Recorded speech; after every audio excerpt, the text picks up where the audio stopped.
Okay, it's my talk. My name is Artemij Keidan. I'm from Rome, and I'm presenting a very small research, which is connected to Tanuja's presentation. This is why we are together in this section, because Panini's rules concerning the dative, the sampradana, are very interesting, are very, they present some points that can be debated, and one of those I'm going to debate today. So wait, I'm opening my presentation.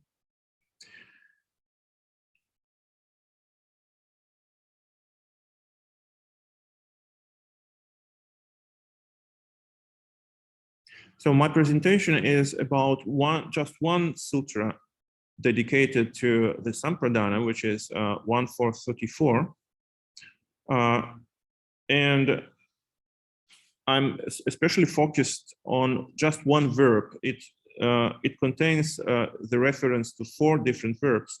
I'm interested in just one, and we will see why. Let's just start from a survey of what Ashtadhyayi says in general in the Karaka section and in this rule. As you certainly know, Karaka section is dedicated to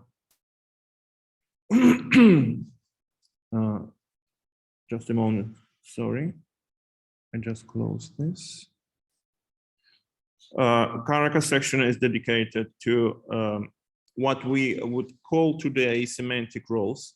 I'm approaching Panini from a modern and Western point of view. So sometimes I'm using, by purpose, I'm using Western terminology because I like how Panini and the Western linguistics are consistent in some parts and non-consistent in some others.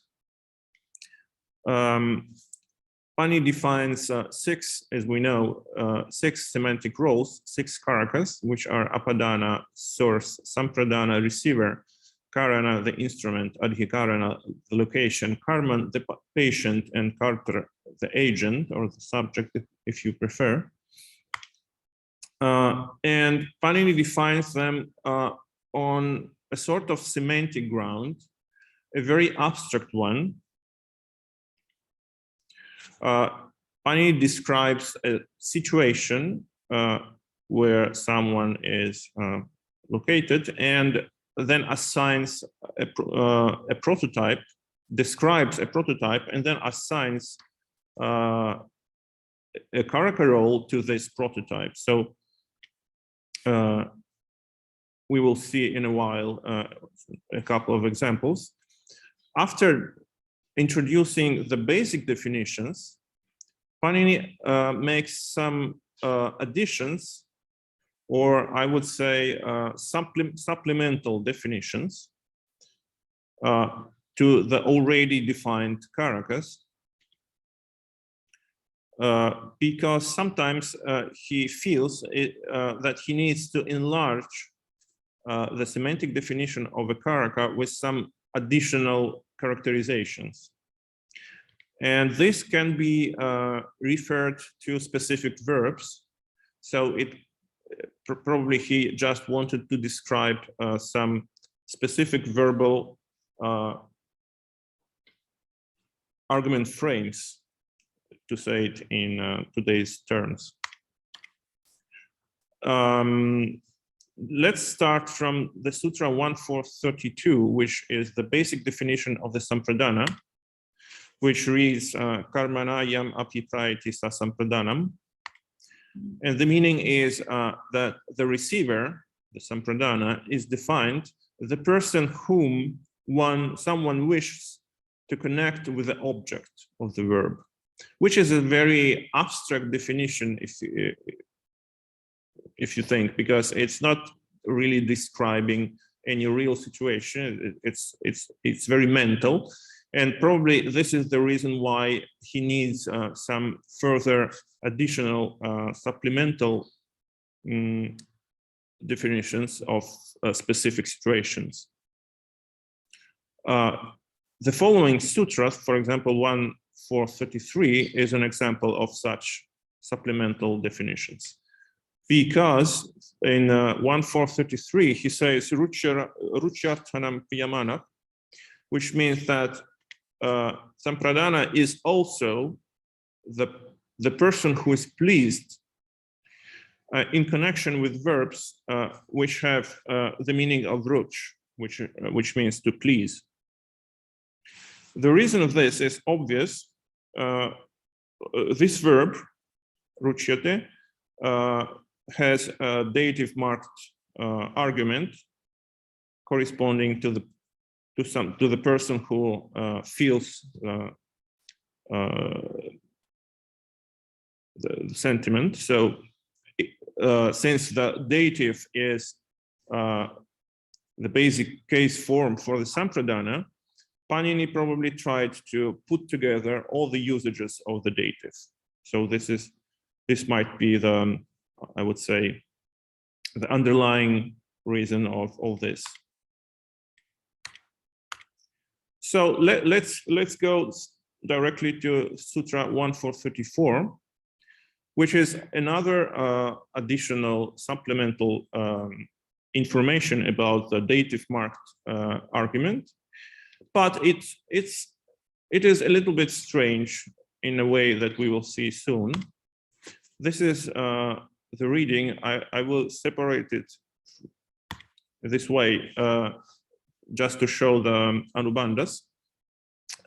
It says shlakhah nung shta shap am jnipsyamana. With the verbs shlag to praise, nu to hide probably, sta to stand, shap to curse, Sampradana is the person whom someone intends to inform.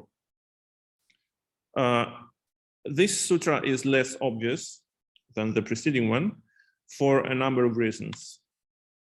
I see basically two main issues here. One issue is why did he choose these verbs, and why did he put these verbs together? And the second issue regards the jnipsyamana term, which is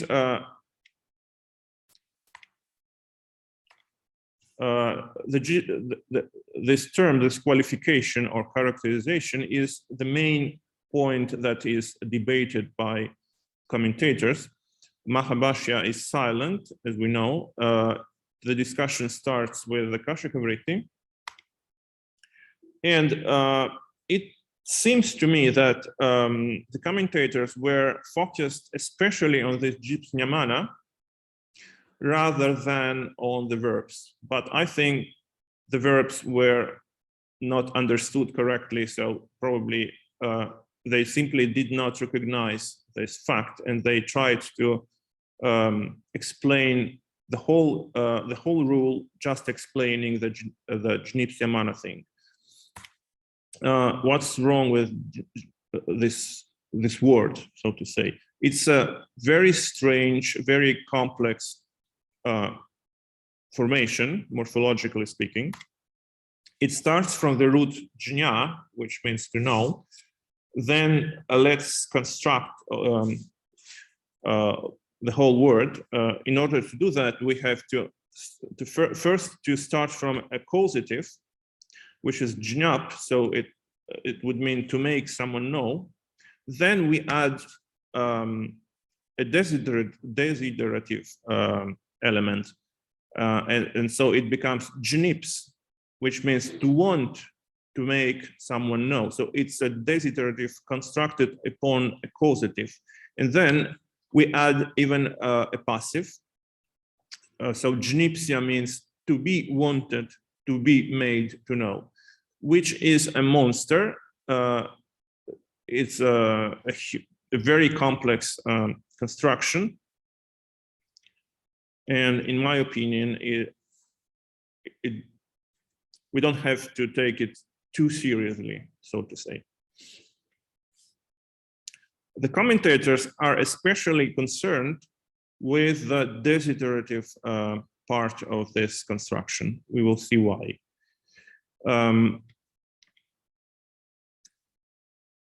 On the other hand, my concerns, my focus is especially on the verbs, because if we take two of the four verbs, schlag to praise and schab to curse, they can be described as verbs of speaking. Then we have sta to stand, and then we have hnu to hide, probably. The first two are verbs of speaking, and as such, they obviously have a dative marked addressee argument, which is normal. The verb to sta means to stand, but we can easily imagine how to transform it, how to interpret it as a verb of speaking, because even in English, we can say to make a statement or to make a stance, which is a way to say, to make an utterance, for example. So it is kind of, it's kind of a verb of speaking as well. But what does hiding have to do with verb of speaking? This was my main question. To be honest, to answer this question, it was I just opened the dictionary and I discovered the answer. It is funny because the commentators didn't open the dictionaries. I mean, they could have known that as well, but for some reasons apparently they didn't. The commentators, as I have already said, try to accommodate this meaning of desiderateness, and they construct strange, quite odd explanations. So, for example, in order to explain the desiderative with the verb schlag, which means praise, they imagine a situation when you praise someone and you want him or her to know about this, which is already a little bit strange. Then, otherwise, for example, you make a statement towards someone and you want to make him or her to know about this. So this is this kind of double interpretation. So you are doing something and you want the addressee of this action to know about this action, is analogically extended to all the four verbs, or apparently this is what they do. But this model, it should be valid for hnu, but it becomes very strange because it's almost a self-contradictory situation, because when you hide something, you don't want to tell the person from whom you hide the thing that you are hiding the thing. It's totally meaningless to me. It's a kind of unrealistic situation, so to say. And I think they felt like this. They perceived, I mean, the commentators realized that this was a little bit strange. And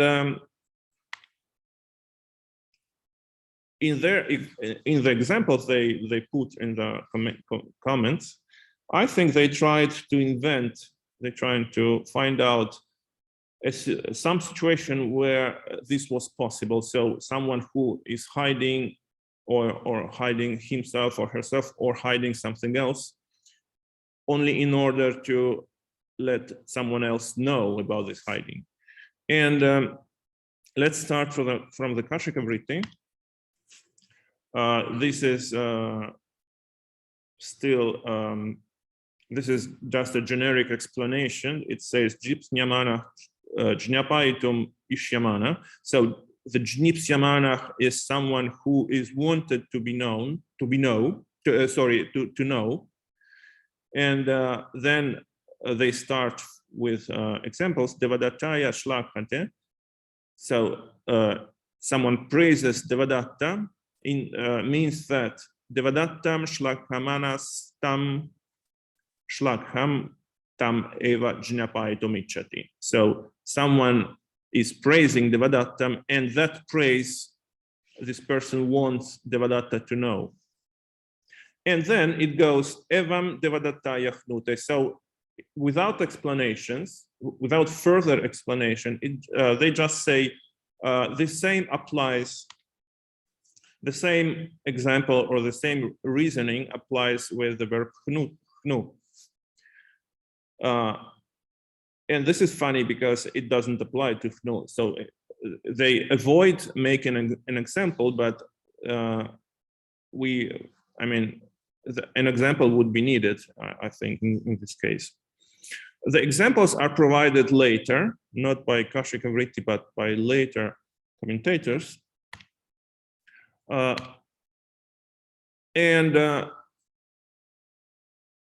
idea that they got to explain this self-contradictory situation was to describe a love or a seduction scene. Because when you try to seduce someone, this is exactly the moment when you make contradictory behavior, you have contradictory behaviors. And for example, in Bhakti Kavya, which is a nice Kavya poem illustrating one by one all the sutras of Panini, and Bhatti uses exactly the verbs that are mentioned in Panini's rules. If we see this section of the poem, it says, I'm not going to read everything, but it's about a demon. There came the king of the demons, delighting those with the evil eyes. So it mentions Ruchyamana, etc. Giving glory to the demons, flattering the wives of others. This is Schlag. Deluded by love, dissembling. This is a translation by Fallon, a recently published translation. Dissembling, he says, he vowed to Sita. So in this translation, the Bhakti Kavya says Nihnuvana. Nihnuvana is a participle, so it's not the main verb of the sentence. So it's a little bit dissimulated. So he avoided to answer the question, what does this have to do with all the rest?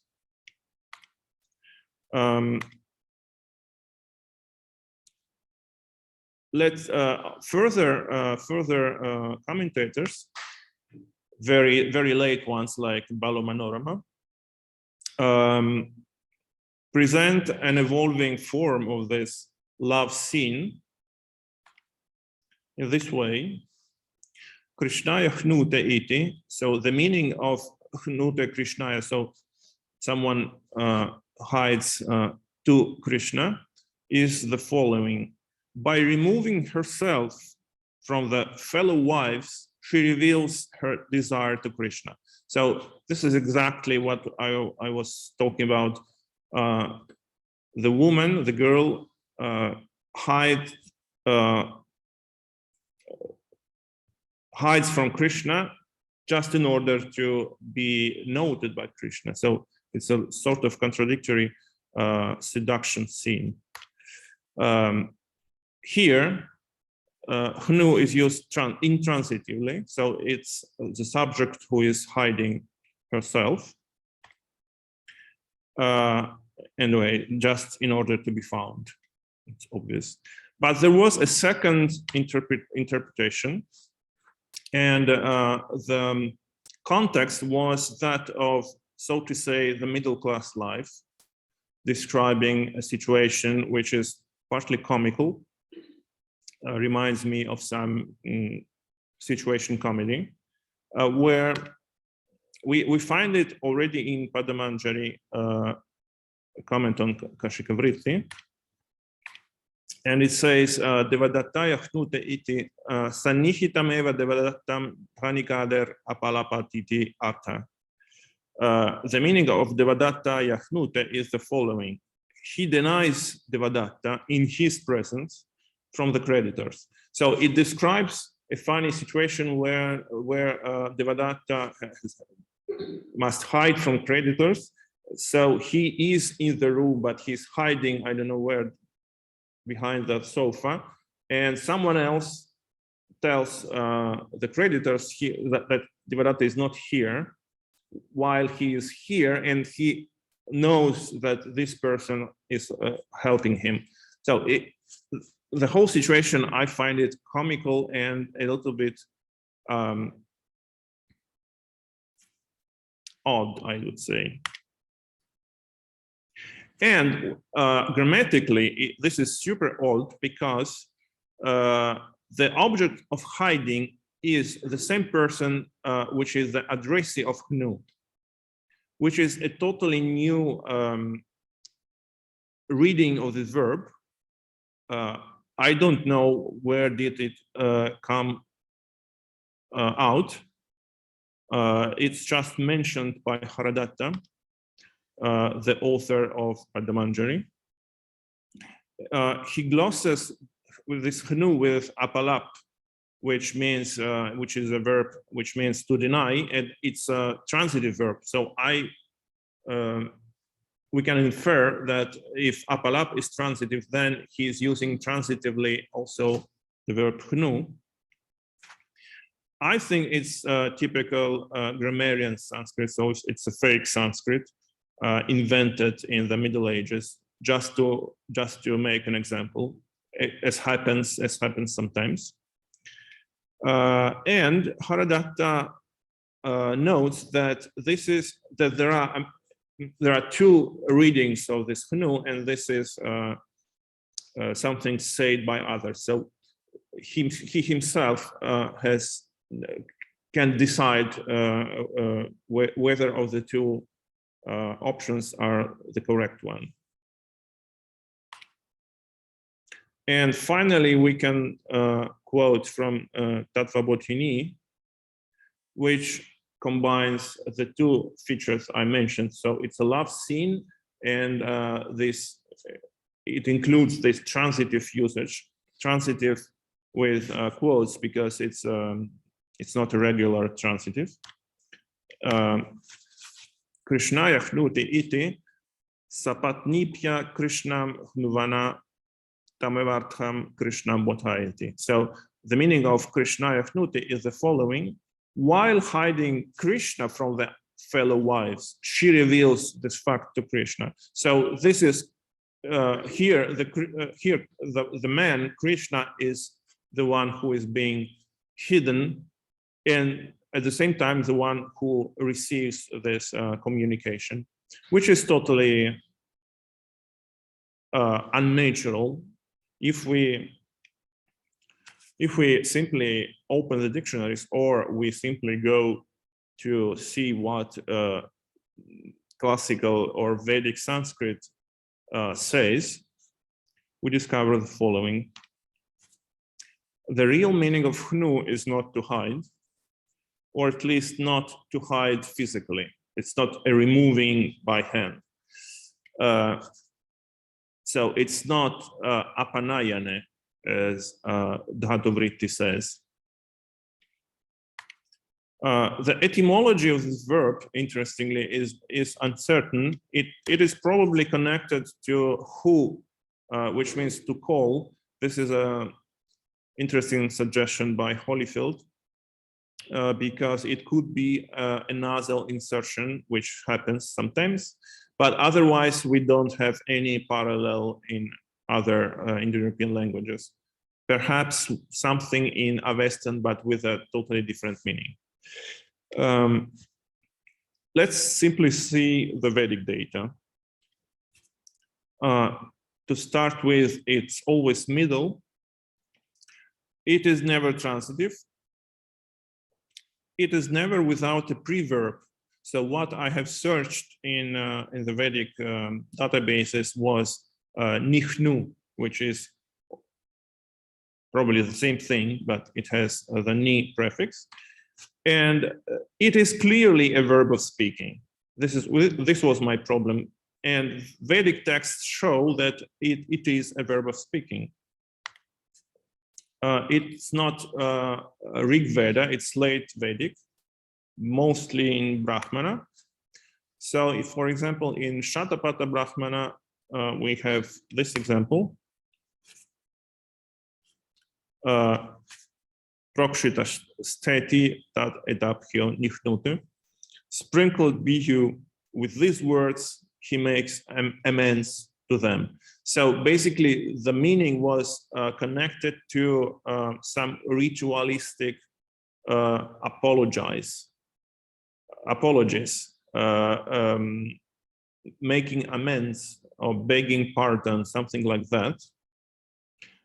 It is almost always preceded by tad or atha, so it's like a typical verb of speaking. We have many examples in Shatapatha Brahmana and some other examples in some minor texts. For example, this is the translation by Egeling. Egeling himself didn't translate it in the same way in two different passages, for example, here, because first in the first one, he translates to make amends. In this one, he translates propitiate, because the real meaning is not totally clear, but it is something connected to the action of speaking, obviously. Prajapataye nichnute, etat devatabhyo nichnute. So I think, it is easy to conclude that this verb was effectively a verb of speaking. So it doesn't stand out from the four verbs mentioned in that sutra. I want just to mention lexicography, Indian lexicography, for instance, Amarakosha, which lists not exactly the verb, because it lists mostly nouns, but it lists it in the Shabda Divarga, speech-related section, so which is totally consistent with the Vedic data. And yes, it says supralapa, suvachanam, apalapa to nihnava. It is something about good speech and bad speech, basically. Eloquence is good speech, while concealment is atonement. It's not clear how to translate it literally. But anyway, nihnava is exactly the noun derived from nu. The Dhatupata, which is strictly connected to Panini, obviously stays with the apanayana meaning, so a physical removal, but it's probably too much linked to Panini's interpretation. Just a few words. Yes, and another important thing is that the meaning of Jnipsyamana, which felt so strange by the commentators, must be, so to say, degrammaticalized. It's just, let's forget all this complicated morphological construction. Let's use it, let's interpret it as a simple, simple word. Let's ignore its morphological structure. I haven't found it in the dictionaries directly, but for example, we have the term jnipsa, which means simply questions or inquiry. Therefore, jnipsya would be so if we imagine a verb upon this jnipsa, the verb would be to make questions. So yes, this is Dadupada attests that it means questioning. The passive form would be simply to be asked. So Jnipsyamana is the asked one, which means the one to whom questions are made, which simply means the addressee. So I think that Panini didn't mean to describe the desiderative meaning, the causative meaning, etc., etc. It was just a term to say addressee. And the commentators, for some reasons, didn't know it anymore. And the main cause, I'm finishing, the main cause of this misunderstanding, I think, is to be connected simply to the history, because the semantic, the commentators didn't realize anymore the exact semantic area of some of Panini's rules, because many centuries have passed from Panini to Kashika. Panini's universe of the discourse, so to say, referred to the Vedic ritual. We can discuss whether it was, in a strict sense, a Vedanga or not. But anyway, it belonged to a Vedic world with a central, where the religion and the ritual were central, while the medieval commentators had in mind a totally different world with passions, love, and private life instead of divinities and rituals, or at least with much more passion and private depths than in Vedic times. Thank you. This is just what I wanted to say.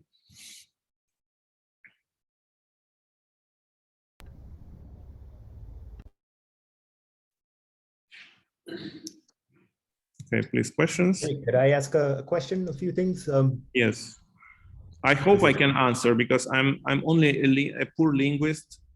I'm not a specialist in Panini. Put a few things here in the in the chat. I'll add a few things.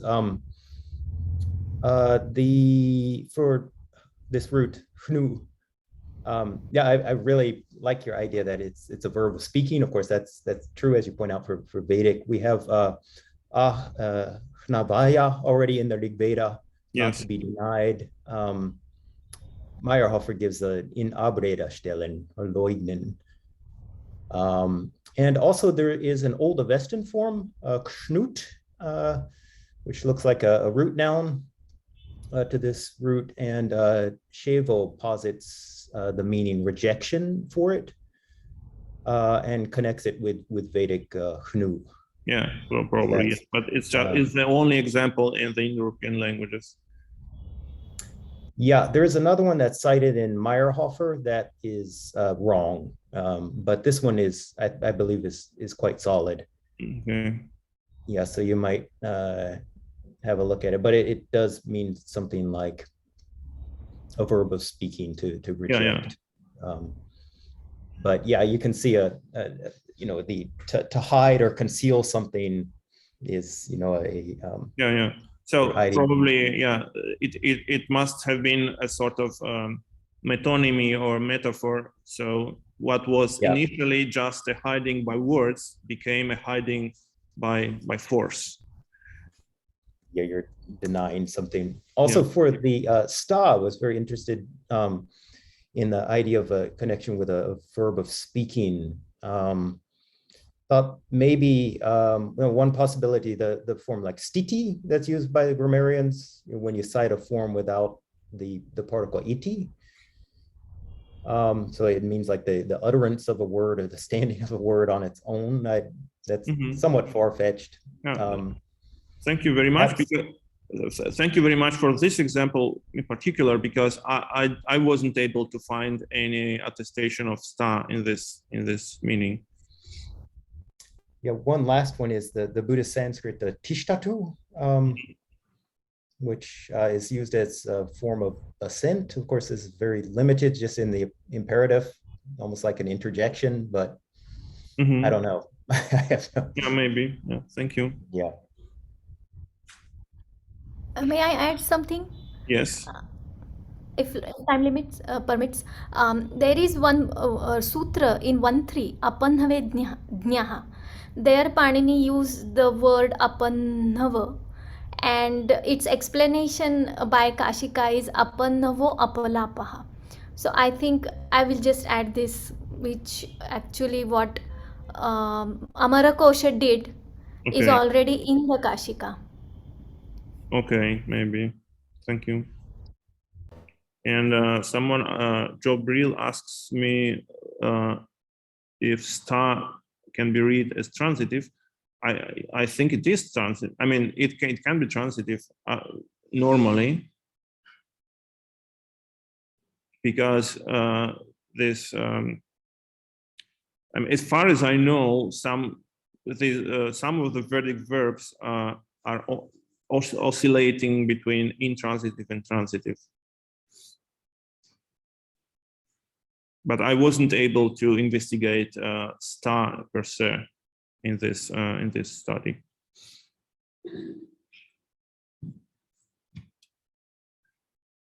There is in Vedic, sta is sometimes attested with a dative, and it means something like to be at someone's disposal. Yes. Of course, it Well, doesn't have that verb of yeah. speaking. Yeah.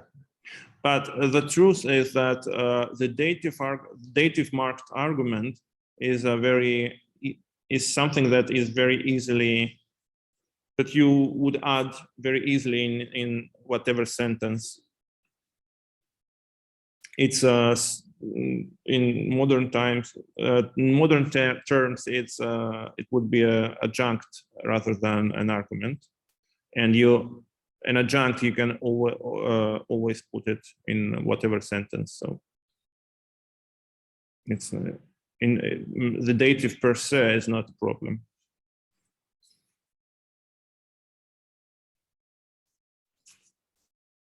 But thank you for your suggestions.